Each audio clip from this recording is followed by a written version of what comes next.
I shouldn't have married an old hag like you. Younger women are definitely better. I can't even walk with you in public, you're so embarrassing. If I could, I'd go back in time and start my life over." These were the words spoken to me by my ex-husband Tom 10 years ago. My name is Elizabeth, 48 years old. I married Tom, who was 5 years younger than me, when I was 33. I was a nurse, and we met at the hospital where I worked. Tom came to the hospital as a new doctor. He had just finished his residency, and he asked me about various things. I found his innocence endearing, and couldn't help but support him. But I was a nurse, and he was a doctor. Not to mention, I was 5 years older, so I didn't think of dating. Still, he talked to me almost every day, and I couldn't ignore him. We eventually started dating naturally. I was a bit concerned about our age difference, but he didn't seem to care at all, so I stopped worrying too. We got married after 2 years of dating, but after 5 years of marriage, he started to verbally abuse me daily, saying he should have married a younger woman. He would chat with young nurses at the hospital in an exaggeratedly cheerful manner. But I tried to ignore it because it was a workplace. I didn't want to make a scene there, as it would only make me feel miserable. One day, Tom's cheating was caught. The other person was a former patient, but I had never met her because I was working in a different department. She was a woman 10 years younger than me. "With an old lady like you, it's no wonder we couldn't have kids. My girlfriend is carrying my child." What? Tom laughed as if cheating were natural. I couldn't bear the thought of being with such a man any longer, so I agreed to the divorce. Of course, I told Tom and his girlfriend that I would be seeking alimony. This made Tom furious, like a raging fire. "I was married to an old hag like you for 5 years, and you want alimony? I should be the one getting paid. Who would pay you anything?" He ranted with more force than I expected. It seemed he never thought he'd be asked to pay alimony after having an affair.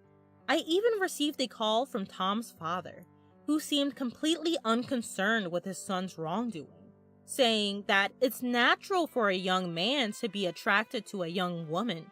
I was appalled. Tom insisted that he would never pay, so I had no choice but to consult a lawyer. I couldn't back down quietly after all the horrible things he said and his affair. The lawyer told me that demanding alimony was my right, and I left everything to them.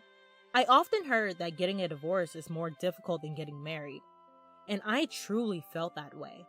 Thanks to the lawyer, I was able to receive the proper alimony, terminate the lease on the apartment we shared, and start living alone. I changed my last name from Evans back to my maiden name, Britton. The only silver lining was that Tom had switched to another hospital. "I wouldn't want to be in a hospital with a greedy old hag like you," he said as a parting shot. He must have thought that divorcing because of his infidelity and marrying his mistress right away would inevitably cause resentment among others. But I was impressed by how well prepared he was, having already found a new workplace. However, you can't keep people from talking. I couldn't help but hear the whispers about how I was dumped by my younger husband, and it felt like everyone was looking at me that way. Eventually, I became paranoid that someone was always spreading rumors about me, and it took a toll on me mentally. In the end, I also quit the hospital. I spent some time aimlessly, but since I love working and being active, I decided to look for a new job. Fortunately, I found a small maternity clinic just 2 stops away from my current residence that was hiring nurses, and I was hired on the spot. It was a small hospital with a minimal number of doctors and nurses, but it was a comfortable workplace where everyone got along with the patients. "Miss Britton, you're very observant and well-liked by the patients. We're lucky to have you." "Thank you!" But my peaceful days didn't last long. A pregnant woman who had been referred from another hospital arrived, and when I heard her name, I thought, Sarah Evans. the same name as Tom's mistress. I checked to see if it was a coincidence. Her husband's name was Tom Evans, a doctor. No doubt, my ex-husband. Tom's hospital didn't have an obstetrics department, and they had recently moved nearby and were referred to this hospital.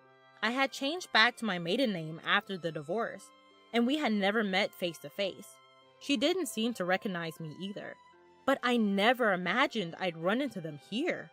I hesitated to tell anyone that she was my ex-husband's mistress, so I kept quiet for a few days. Then, one day, Tom came with his wife for her checkup. Huh? Tom's eyes widened when he saw me. He must not have expected me to be here. I didn't want to meet him here either. What are you doing here? At Tom's words, his wife seemed to realize who I was. Wait, is she... Did you come to this hospital just to harass us? Of course not. I was here first.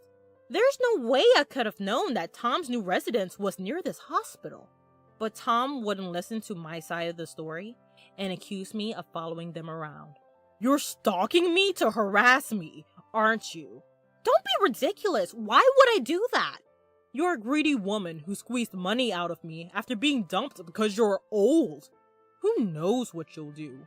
He shouted this in the examination room, and everyone found out about our relationship. Everyone's stares felt piercing, and even though I thought Tom was in the wrong, I felt uncomfortable. Oh, I'm scared! I felt like I've been looked at maliciously ever since I came here. What if something happens to my baby? His wife added insult to injury by saying this with fake tears in her eyes.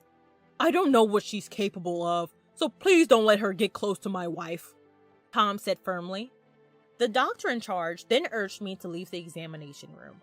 It probably wasn't that they suspected me, but the only way to defuse the situation was to have me step out.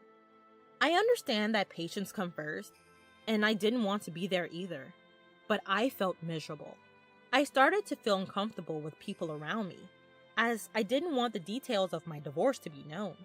To make matters worse, Tom's wife continued to come to the hospital and badmouth me every time she came.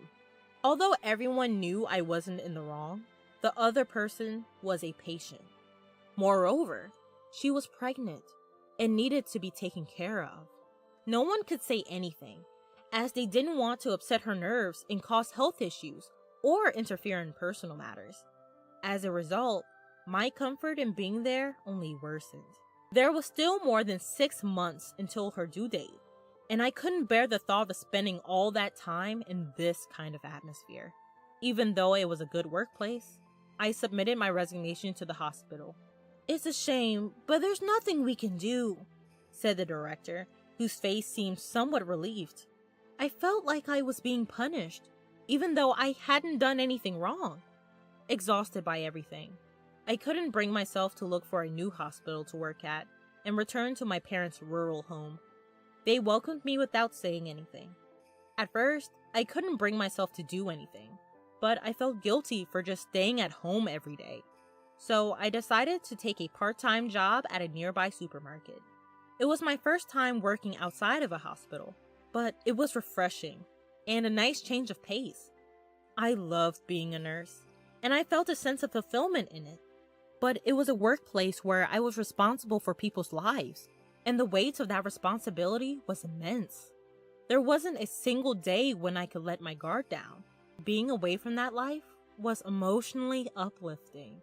3 years after returning home, I was offered a full-time position at the supermarket. It seemed my hard work was recognized, and I was genuinely happy to accept the offer. 4 years later, a matchmaker approached me. Are you interested in giving an arranged marriage a try? Excuse me? I have just the right person for you. The person who brought this up was the store manager. At 45, I had no intention of remarrying, so I politely declined. But the manager was persistent. The other person was a 47-year-old divorcee like me, with a similar reason for the divorce: a cheating spouse. It had happened 20 years ago. In the end, I couldn't refuse, and we agreed to meet. Given our ages, we decided to meet directly without involving any intermediaries. When I arrived at the designated restaurant, my counterpart was already there. As I entered the room, he suddenly stood up and bowed deeply, accidentally bumping his forehead against the table. Ouch! He raised his face, which was completely red. I couldn't help but laugh, thinking that such a thing like in a comic would happen these days. Hi, I'm James. Thank you for coming today. Ah, nice to meet you. I'm Elizabeth. Thanks to the initial accident, it didn't take long for us to get comfortable with each other. As I listened to his story, it turns out this arranged meeting happened because he fell in love with me at first sight when he came to our supermarket while on a business trip. He asked for this meeting to be arranged. It seems his college senior is actually the manager of the main store. I'd like to have a serious relationship if possible. I came with the intention of refusing, but in the end, I couldn't say those words, and instead, I found myself wanting to see him again. And so, after dating for half a year, we decided to get married. Both my parents really liked his personality and were genuinely happy for us. Living with my husband, who always thinks of me, was truly a blessing. Since we were both of a certain age, we never wanted children from the start. We just hoped to live a peaceful life together, hand in hand. But when I turned 48, my health began to deteriorate. When I went to the hospital for a checkup, it turned out that I wasn't just sick, but pregnant. I never imagined that I would get pregnant at this age, and I didn't think my illness was morning sickness. I think my husband felt the same way. It seems like there's a baby. When I said that, my husband naturally replied, That's great! So, who's the lucky one? Do I know them? Yeah, I think you know them very well. They're right in front of you. What? I'm the one who's pregnant. At my words, my husband made a puzzled face and was silent for a while. I thought to myself, of course this would happen. He looked down at my belly. Our baby? When I nodded, his eyes widened even more. I'm sure the news was so unexpected that his mind went into a panic. I mean, even I did. So that means we're going to be mom and dad? Seems like it. Really? Yeah. Whoa! With an uncharacteristic surprise in his voice, my husband hugged me. It's unbelievable! A miracle! A miracle. Is it okay for me to give birth? I never really considered not giving birth, but there's the issue of age. It's not like I'm not worried about what lies ahead. Even at the hospital, I was asked, what do you want to do? I know very well that there are risks associated with giving birth at an older age, for both the mother and child. I don't expect everyone around me to be supportive. I'm sure there will be people who will ask how old I will be when my child turns 20. I'm not without my fears about whether or not I can raise a child at this age. Still, I could never bring myself to end the life that has taken root within me. What are you talking about? Of course, yes! So when my husband immediately responded that way, I was happy. I thought it was his genuine feeling. But after a while, he started to worry about my health. It's easy to imagine various negative effects, even for a man like my husband. We discussed it at length and decided to go ahead with the pregnancy after talking with our doctor. My parents and his parents were surprised and worried, but they were also very happy. That's how we decided to give birth at a well-equipped, large hospital. The participating doctor was very compassionate and reassuring, and on the day of one of my checkups, not only the obstetrician, but also an internist was scheduled to be there, just in case. My husband was supposed to be there, but he had an unavoidable work commitment, so I went into the examination room alone. To my surprise, my ex-husband, Tom, was also there. Honestly, I couldn't believe I would run into him in a place like this. Wait, seriously? You're the 48-year-old pregnant woman? Giving birth at that age is unbelievable. Tom burst out laughing. The obstetrician and the nurse in the room looked confused, but Tom didn't seem to care. You have no right to say that to me. I'm just worried about you. An old lady getting pregnant. That's just gross. Is that how you treat your patients? I can't believe you would say something so hurtful to a pregnant woman who's already anxious. Are you really a doctor? What are you acting so high and mighty for? Most of the patients at this hospital are wealthy, you know. Do you even understand that? You should leave before you embarrass yourself. Excuse me, Dr. Evans. I'll be leaving anyway. I wouldn't dream of giving birth at a hospital with a doctor like you. Yeah, get out of here. Dr. Evans, that woman is the wife of the heir to the Miles Group, who has made significant donations to our hospital. What? Dr. Evans, you may not have known since you are new to our hospital. No way, but she's I have no connection to you. Even so, what you just said was terrible.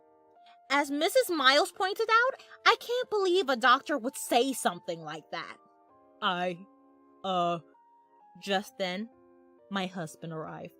Sorry I'm late. My wife has been a great help to you. He could clearly see that I was angry, and Tom was pale, sensing something was off. Is something wrong? I was just told by this man here, Dr. Evans, that giving birth at 48 is disgusting. What? Upon hearing those words, my usually mild-mannered husband's expression changed instantly. And because I mentioned Dr. Evans, he probably realized this man was my ex-husband. I had talked about my previous marriage, and he knew Tom's name and occupation. Are you Dr. Evans? You insulted my wife, didn't you? Well, that's... What kind of hospital is this, where a doctor insults a patient? I can't trust my wife and unborn child to a place like this. As soon as my husband finished speaking, the nurse, who had left earlier, returned with the director. I heard there was some rudeness. Director, we came to this hospital because my father recommended it. But I can't believe a doctor like this is employed here. It seems we chose the wrong hospital. I'm terribly sorry. That's not true. This man is not our doctor. What? I just fired him. Director, what are you... I didn't know he was like this either. I only took him in because a friend asked me to. We don't need a doctor who spouts such abusive language. He won't appear before you again. Wait, director, what are you saying? Shut up and be quiet. Get out of here now. Don't come near our hospital ever again. Hearing the director's words, Tom, who was shouting, "No, I won't leave, I don't want to," was dragged out of the hallway by the obstetrician. The director apologized so profusely that we felt sorry for him. So we regained our composure and sat back down. But my husband's anger didn't subside immediately, and he asked, "Is it because my father has donated to this hospital that you fired him? If not, would you let a doctor like him roam free?" The director shook his head in disbelief. Actually, it seemed that Tom had only been at the hospital for a week. Tom's father was a classmate of the hospital director, and after a recent reunion, he had begged the director to hire his son. The director had never imagined he would be like this and genuinely apologized. It's not like all the doctors at this hospital are like Tom. In fact, our obstetrician is a very good doctor. If Tom wasn't here, I'd want to give birth here, and my husband agreed. My father-in-law is the president of a major company with branches across the country, donating part of their profits to medical and welfare facilities. He had donated a large sum to this hospital because my mother-in-law was treated here for a serious illness when she was young. So my father-in-law recommended this hospital for my childbirth. A few days later, Tom contacted us, begging us to talk to the director and rehire him. If you ask, they might reconsider, right? Apparently, he had often angered patients with his arrogant attitude and had been moving from hospital to hospital. I can't think of him as anything but a fool for making the same mistakes over and over. My ex-father-in-law had told him there would be no future for him if he got fired again. However, I can't help but think that my ex-father-in-law's leniency is what made Tom this way. When the call came, my husband was with me. He took the phone from me, yelled at Tom that if he ever contacted us again or came near me, he would report him to the police for harassment, and Tom never called again, probably out of fear. Sometime later, on the way home from the hospital, we stopped by a convenience store and saw Tom working there. It seemed no other hospital would hire him anymore. He was crying and said his wife and child had left him. But I couldn't feel any sympathy. I just decided never to go to that convenience store again. The following year, I gave birth to a healthy baby girl. She's very adorable. No matter what happens, I'm determined to raise her with responsibility and care. But my husband has been smitten with our child since the moment she was born. He seems to be becoming a very indulgent father, so I have to be careful.